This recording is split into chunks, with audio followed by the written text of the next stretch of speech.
introduce yourself. My name is Robert Benninghoff. I served 4 years active duty in the United States Marine Corps from June 25th, 1961 to June 27th, 1965. I was a Corporal E4.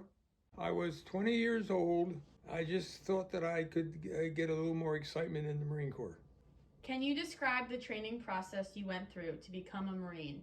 The training process down Parris Island was very rigorous, and you definitely listened to the drill instructor and you did what he said.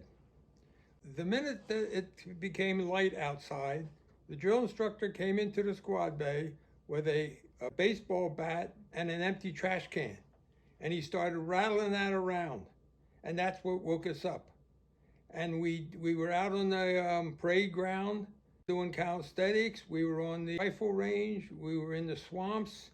We did everything possible to increase our training for what we were expected to do. What was your first deployment like? Where did you go, and what was the mission? The mission was the Cuban Missile Crisis. John F. Kennedy told Khrushchev, if you don't get the missiles out of Cuba, we're going to send the Marine Corps down there and we're going to invade Cuba. The helicopters were running upstairs on the aircraft carrier. We were climbing up the ramp to get on the helicopters, loaded up with our equipment to go invade Cuba. And John Kennedy and Khrushchev came to an agreement and we didn't have to go. Did you ever come across a dangerous situation where you played a pivotal role, and what was the outcome? Well, one time I was up on the top deck helping volunteering with the sailors just for lookouts. They were doing a maneuver and this other ship turned right in front of us and was crossing right in front of us. And I go in and I get the sailor and I said, look, you better come out and look at this.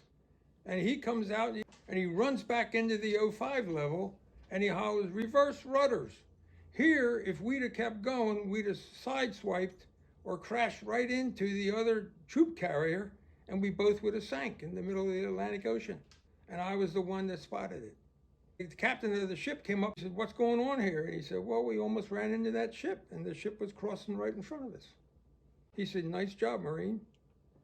I would like to thank you for your time and your service. Would you like to provide me with a closing statement? Yes, I would. The children today, when I say children, I mean 20, 22, 24 years old, live in the greatest country in the world. They have the greatest opportunity in the world. It's not like in the old days where you dug a ditch with a shovel. Now they use machines. It's just like any other business. You have to make sure that you can adapt to everything else. The kids are smarter today. In most cases, they apply themselves better. There's so many opportunities out there, and I don't want any young man or woman to tell me I can't get a job.